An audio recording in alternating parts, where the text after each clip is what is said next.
저는 지지난 토요일 날 저녁 7시 반에 광명 로데오 거리에 있는 버스킹 예배자의 찬양 집회를 다녀오게 되었습니다. 1년 전쯤으로 기억합니다. 금요철야 예배 때는 종종 간증이나 영상을 통해서 은혜를 받을 때가 있고, 그것을 찾고 은혜로운 간증을 찾는 중에 한 자매님의 찬양하는 모습을 보게 되었는데, 바로 매주 토요일마다 길거리에서 찬양을 부르는 한 자매님이었습니다. 이쁜 목소리로 아름답게 찬양하는 것도 대단하지만, 교회가 아닌 유흥가에서 그리고 담대하게 복음성가를 부르는 그 자매님이 독특하고 대단하다라는 생각을 보게 되었고, 저뿐만 아니라 금요철야 예배 드리는 분도 은혜와 도전을 받았을 것입니다. 최근에 다시 한번 그 영상을 보게 되었고요, 제 마음 가운데 우리 교회에서도 멀지 않은데 한번 그 집회에 가서 나도 은혜를 체험하고 도전을 받고 싶다라는 마음으로 아내와 함께 다녀오게 되었습니다. 우리 교회에서 한 10분 정도 가게 되면 광명의 로데오 거리가 있는데, 거기서 버스킹 예배를 드리는 강한별 자매님이었습니다.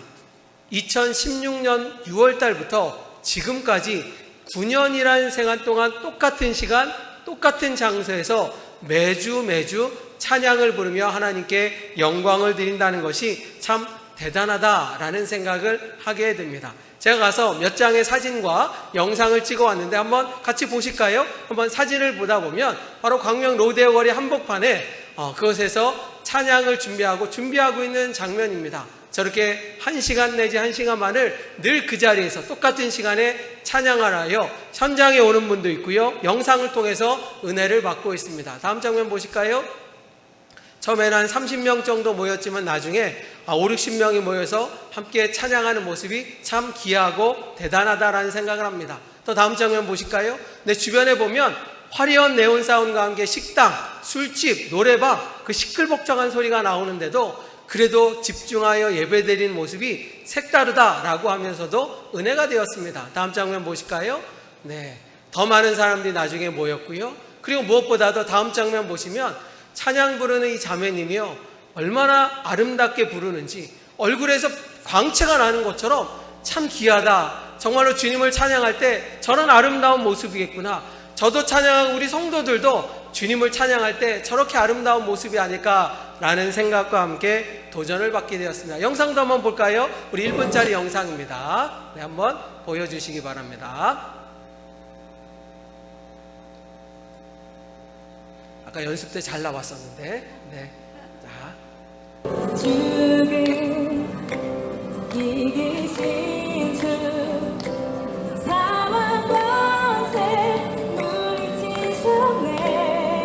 예수 살아계신 주, 예수 살아계신 주. 지금도 제가 영상을 찍었는데요, 주변에 보면 노래 부를 상황이 전혀 아닙니다. 저렇게 화려한 네온 사인 뽑기고 얼마나 시끄럽게 하는지.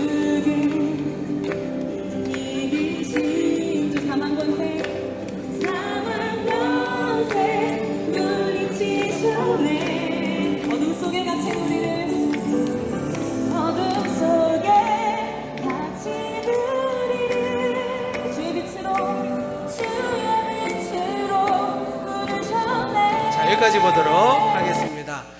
참 찬양하는 모습 가운데 저도 은혜를 받고 도전을 받았는데요, 9년 동안 그곳에서 이렇게 찬양할 수 있는 것도 참 대단하다라는 생각과 함께, 그것이 교회가 아닌 유흥가 아니겠습니까?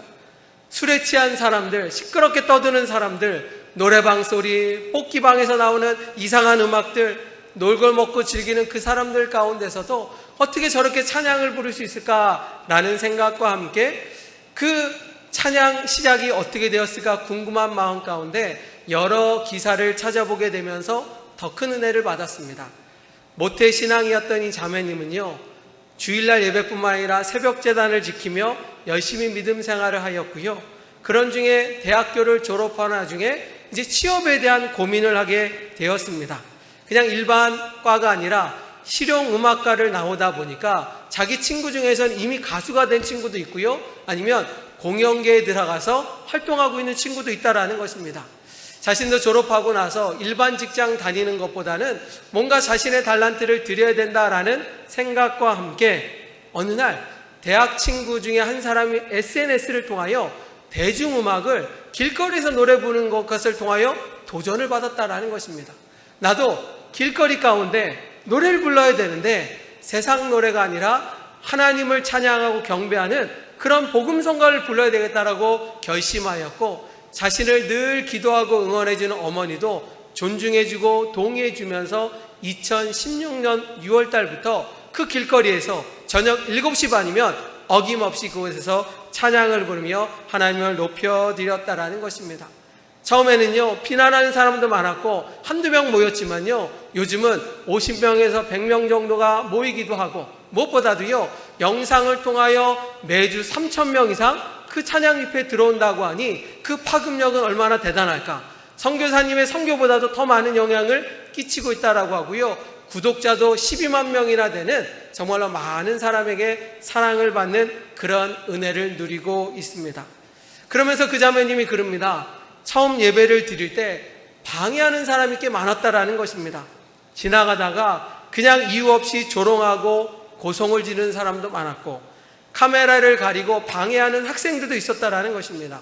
이웃가다 보니까 술에 취하여 아무 이유 없이 비방하고 회방하는 사람도 있었고, 무엇보다도 주변 상인들이 신고를 해갖고 경찰이 수도 없이 왔다 가는 일도 있었지만요, 참 대단한 것은 9년 동안 예배가 한 번도 멈춘 적은 없었다라는 것입니다. 똑같은 그 시간에 그 장소에서 노래를 부르는 그 자리 가운데 하나님이 영광 받으시고 점점 소문이 나고 믿음의 사람들도 모였다라는 것입니다. 이 자매님이요, 이렇게 찬양 집회를 하면서 가장 뿌듯했던 건 뭐냐라고 물어볼 때 이렇게 얘기를 합니다. 이런저런 이유로 교회를 떠났던 사람들이 그 길거리에서 찬양을 듣고 찬양 집회에 참여하며 눈물을 흘리고 기도하면서 다시 교회로 돌아가고 신앙생활을 했다는 얘기를 들을 때 가장 행복하고 자기가 찬양을 불러야 된 이유라는 것입니다. 그러면서요, 벌써 9년째잖아요. 9년째 다가오면서 질문합니다. 언제까지 찬양하시겠습니까? 라고 할 때 하나님이 허락하는 한 계속 하겠습니다. 이 얘기는 뭡니까? 10년이 돼도 20년이 돼도 내가 할 수 있다면 그 자리에서 주님을 찬양하겠다는 그 따뜻한 마음이 참 대단하다라는 생각을 하게 됩니다. 저는 그 기사와 현장을 다녀오면서 그런 궁금증이 생겼습니다. 여러분, 실내가 아니라요, 외부에서 하다 보면 비도 많이 오잖아요. 한겨울에는 너무 춥잖아요. 그런데도 추운 날씨에도 노래를 불렀을까? 비가 옥수같이 온다. 아니, 태풍이 오게 되면 어떻게 될까라고 하는데, 그 자매님은 그럼에도 불구하고 그 자리에 있었다라는 것입니다. 제가 인터넷 사진을 보니까요, 비 올 때도 노래 부르는 장면이 나와 있어요. 한번 사진 한번 보여주실까요? 저렇게 비가 억수같이 쏟아져도요, 저렇게 우비를 입고 우산을 쓰면서도 찬양을 부릅니다. 다음 장면입니다. 바람이 그렇게 붑니다. 비가 옵니다. 그래도 여전히 그 자리에서 찬양을 합니다. 다음 장면은요, 12월 25일이에요. 크리스마스예요. 저렇게 추운 날씨에도요, 사람들과 함께 그 자리에서 찬양하는 저 모습이 저에게는 도전이 되었고 참 감사하다라는 생각을 하게 됩니다. 어제는요, 저녁 시간에 비가 많이 왔잖아요. 그래서 제가 좋아하는 야구도 취소가 됐습니다. 그런데 영상을 보니까요, 그 자매님은 비를 맞으면서도 어제도 그 시간에 찬양하는 모습이 참 도전이 되고 대단하다라는 생각을 하게 됩니다. 저는 요즘 목회를 하면서 성도들 바라보면서 감사할 때도 있지만 좀 실망스럽기도 하고 좀 마음이 아플 때도 있습니다. 우리 성도들이 좀 더 신앙생활을 열심히 잘해야 되는데 자꾸 이런 이유로 빠지고 넘어지고 쓰러지고 그리고 연약해지는 그 신앙을 바라보면서 저 자신 가운데도 실망스럽고 상처받을 때도 있습니다. 그런데 주님이 그 집회를 통하여 저한테 위로해 주시는 것 같아요. 담임 목사야, 걱정하지 말아라. 성도들이 연약하다고 걱정하지 말아라. 지금도 주님을 위해서 목숨을 걸고 헌신하는 수많은 사람들이 있다는 것을 저한테 보여주면서 저 그 찬양 집회에서 참 위로를 받고 힘을 얻었습니다. 엘리야가요, 혼자서 복음을 전하고 아무도 따라오지 않을 때 실망하고 좌절하여 우울증이 걸렸을 때 주님이 그에게 찾아와서 말씀하십니다. 자, 보라, 바알에게 무릎 꿇지 않는 7,000명 있지 않는가? 믿음의 길은 좁은 길이고 힘든 길일지라도 많은 사람이 주님 곁을 떠날지라도 여전히 믿음을 지키는 사람들이 있다라고 말씀하시는 것처럼 우리 또한 바로 내가 그 사람이 되기 위하여 결단하고 믿음의 길을 걷는 것이 바로 우리 믿음의 사람들이 걸어야 될 길이라는 것입니다. 사랑하는 성도 여러분, 우리는 예배를 드리고 있습니다. 우리가 예배를 드려야 될 이유가 뭘까요? 우리가 예배 시간에 찬양해야 될 이유가 뭘까요? 어렵게 생각하지 마십시오. 하나님이 우리를 창조하지 않으셨습니까? 그래서 우린 피조물입니다. 피조물인 인간이 창조주이신 하나님 앞에 감사, 찬양, 영광 올려드리는 것이 바로 예배라는 사실을 기억해야 될 것입니다. 그래서 예배는요, 영어로 월십입니다. 이 월십의 뜻은 무엇이냐? 두 단어가 합쳐진 거예요. 월디라는 단어와 쉽이라는 단어인데, 이 월디라는 것은 무엇이냐? 나의 가치, 나의 소중함이라는 것입니다. 쉽이라는 것은 무엇입니까? 존칭으로요, 높은 분을 칭할 때 말할 때 쉽이라는 것입니다. 다시 말하면 예배란 무엇이냐? 가장 높으신 분을 나의 가치와 나의 소중한 것을 드리면서 내가 주님 앞에 찬양하는 것이 예배라는 것입니다. 그러기에 예배는요, 시간을 드려야 되는 거예요. 예배라는 것은 뭐냐면 내 물질을 드리면서 감사할 줄 아는 거예요. 예배란 뭐냐? 내 정성을 드리는 겁니다. 그냥 대충 TV 보는 것처럼 그런 건 예배가 아닌 거예요. 예배는 뭐냐? 마음을 가다듬고 정성을 다하고 시간을 드리고 물질을 드리면서도 내가 주님 앞에 감사하다고 드리는 것이 바로 예배의 아름다운 모습, 주님이 또 원하시는 예배라는 것입니다. 예배에 관한 말씀은요, 요한복음에 잘 나와 있습니다.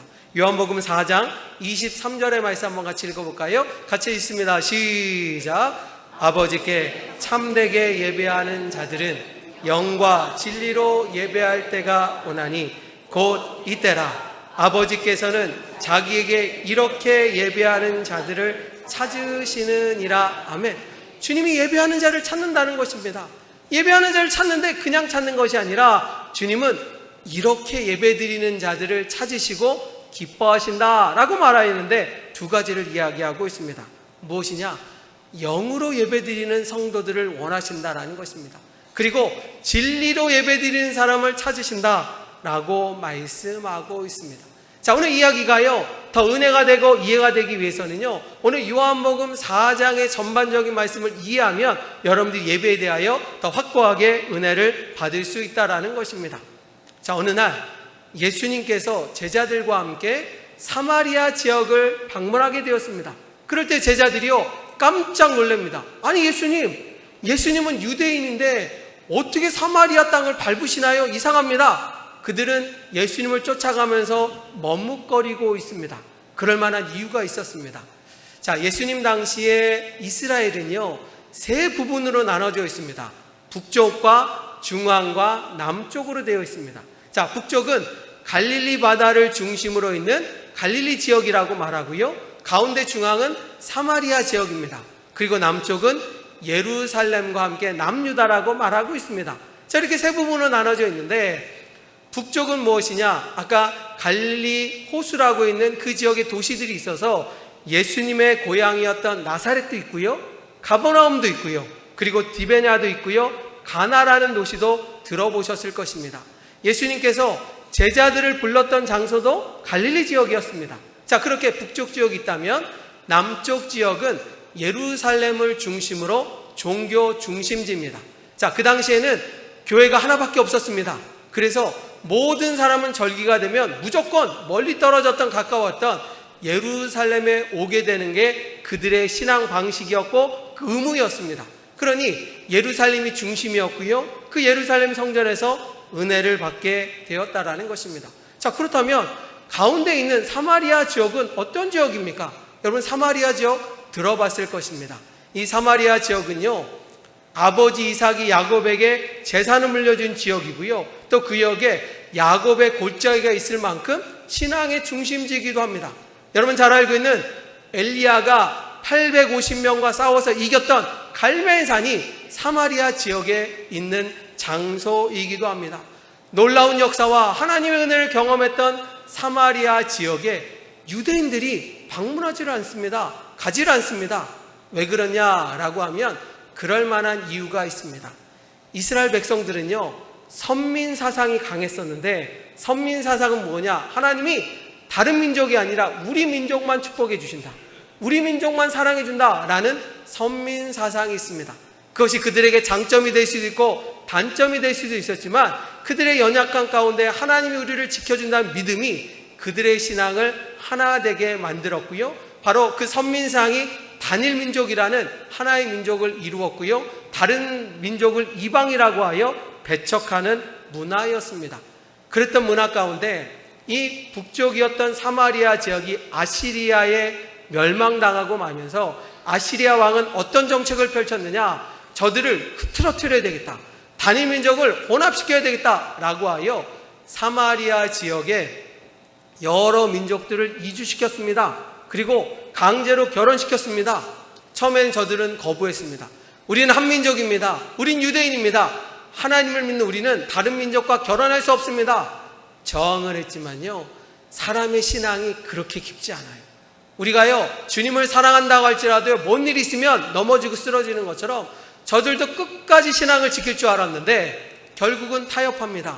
결국은 혼합합니다. 결국은 다른 민족과 결혼하여서 사마리아 지역은 한민족이 아니라 혼합국가, 혼합민족이 되기 시작하였고요, 그러면서 유대인들은 사마리아 지역을 저주의 땅으로, 버린 땅으로 하였고요, 예루살렘에서 갈릴리로 갈 때는 그 가운데로 가면 쉽게 갈 것을 일부러 돌아서 사마리아 지역을 피해서 가는 일까지 벌어지게 되었습니다.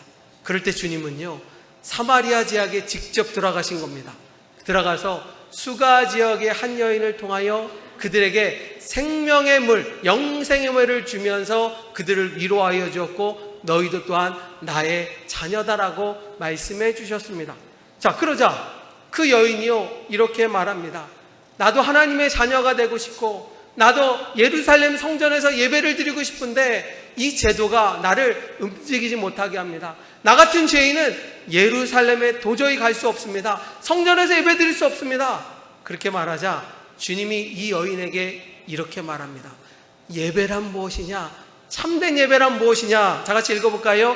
요한복음 4장 24절에 이렇게 말씀하고 있습니다. 하나님은, 시작, 하나님은 영이시니 예배하는 자가 영과 진리로 예배할지니라. 아멘. 이 여인을 위로하면서 말씀하고 있습니다. 장소가 없다고, 갈 곳이 없다고 예배를 드리는 것은 왜 못하는 건 핑계라는 것입니다. 하나님은 영이시니 그 자리에서 영과 진리로 예배하는 자가 하나님이 기뻐하시는 예배가 될 수 있다라고 말하고 있습니다. 많은 사람들이 이렇게 말합니다. 장소를 탓합니다. 거리를 탓합니다. 힘들어서 못합니다 라고 말하지만 주님은 아니라는 겁니다. 정말로 믿음의 사람이라면, 지금은 정말 참된 예배를 드린다면 내가 여러 가지 이유를 대지 말고 주님 앞에 나오라는 것입니다. 성전에서 예배 드리라는 것입니다. 그런데 성전에서 예배 드리지 못한다면 인터넷 예배를 통해서라도, 아니 내가 어떻게 해서라도 주님 앞에 예배 드린 자가 주님이 기뻐하시는 참된 예배라고 말씀하고 있습니다. 그러면서 주님은요, 이 여인을 향하여 두 가지를 말씀하고 있죠. 예배 드릴 때 하나님이 기뻐하시는 예배는 무엇이냐라고 할 때 첫 번째로 영적인 예배를 드려야 된다라는 것입니다. 두 번째로요, 진리의 예배를 드려야 된다라고 강조하고 있습니다. 자, 그렇다면 여러분들은 영적인 예배를 드리십니까? 영적인 예배는 뭐냐라고 말하면, 쉽게 말하면 이렇게 말할 수 있습니다. 오늘도 주님 전에 오실 때 여러분들은 아마 화장도 하시고 머리도 단정히 하고요, 샤워도 하시고요, 그리고 여러분들이 입는 옷 중에서 가장 깨끗하고 정결한 옷으로 이 자리에 오셨을 것입니다.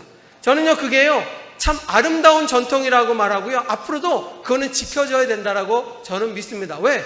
우리가 주님 앞에 나올 때 믿음을 다해야 되잖아요. 정성을 다해야 되잖아요. 바로 그것이 예배가 아니겠습니까? 제가 예전에 유학하면서 온누리교회에서 사역하고 있을 때 청년들과 함께 멕시코 사역을 다녀온 적이 있습니다. 멕시코에 있는 젊은 청년들 지도자를 앞에서 두 번의 세미나가 있어서 주일날은 그쪽에서 예배를 드리게 된 적이 있습니다.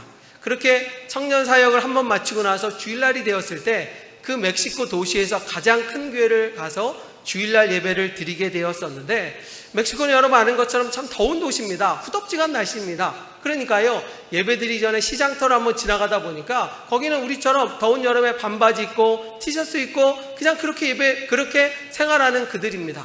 그런데 예배를 드리려고 한 1000명 이상이 모였는데, 예배 드릴 때 보니까 시장에서 보던 모습과는 전혀 다릅니다. 예배 드릴 때 다 정장을 하고 옵니다. 무더위 가운데 에어컨도 없음에도 불구하고 저들 나름대로 최고의 정장을 입고 깨끗하고 정결하게 예배를 드립니다. 그때 제가 깨달았습니다. 우리나라만 그런 것이 아니라 예배를 드리기 위하여 사람들이 예의를 갖추는구나, 정성을 다하는구나, 그리고 정말 형식적이지만 정장을 입고 깨끗하게 입고 나서 하나님께 예배를 아름답게 드리는구나. 저는 그때 도전을 받았습니다. 그렇지, 예배는 마음을 드리고 정성 드리는 것뿐만 아니라 내가 예의를 차리고 주님 앞에 열심으로 드리고 그리고 아름답게 드리고 노력하는 그 모습이 참 귀하다라는 것입니다. 자, 우리는 예배를 드리기 위하여 정말로 겉모습을 아름답게 하려고 이 자리에 나옵니다. 자, 그러면 그 모습은요, 옆에 있는 권사님한테 자랑하려고 그러는 거예요? 여러분, 예쁘게 화장한 것은요, 옆 사람한테 나 예쁘다고 자랑하려고 오는 거예요? 아니에요. 교회 나오는 사람들은 하나님 앞에 아름다운 모습, 정결한 모습을 보이기 위한 여러분들의 노력이고, 그것이 신앙의 한 단편이라고 말할 수 있습니다. 자, 그런데 중요한 것은 무엇이냐? 그렇게 겉모습도 아름다워야 되지만 내 영이 주님을 찬양하고 주님을 높여드려야 된다라는 것입니다. 영적인 예배는요, 겉모습만 화려한 것이 아니라 내 영이 뜨거운 마음으로 주님을 찬양하고 경배하고 주님을 높이 찬양하는 것입니다. 영적인 자는요, 고개를 들어야 되는 거예요. 영적인 자는요, 눈이 초롱초롱해야 되는 겁니다. 왜냐? 그것이 바로 예수님을 만난 내 영이 살아있다라는 증거이기 때문입니다. 저는요, 영적인 예배는 뭐냐라고 말하면 바로 다윗이 우리에게 보여준 그 모습이 아닐까라는 생각을 하게 됩니다. 다윗은요, 하나님의 언약궤가 들어올 때 그는 왕이었습니다. 그러니까 왕이 되면요, 수백 명의 신하들이 쳐다보고 있습니다. 그 수백 명의 신하들이 쳐다볼 때 다윗은요, 그 언약궤가 들어올 때 왕으로서 채통을 지키고 가만히 있고 그런 것이 아니라 바로 하나님의 언약궤가 들어올 때 하나님이 나에게 온다는 그 기쁨으로 그 자리에서 춤을 췄다라고 말하고 있습니다. 자, 한번 읽어볼까요? 사무엘하 6장 14절에 다윗의 이런 모습이 있습니다. 자, 같이 읽어볼까요? 다윗이 시작. 다윗이 여호와 앞에서 힘을 다하여 춤을 추는데 그때에 다윗이 베에봇을 입었더라. 베에봇은 무엇이냐? 왕이 입는 권위적인 옷입니다. 금으로 덮여있는 옷입니다. 얼마나 무겁겠습니까? 그런데요, 다윗은 상관하지 않았습니다.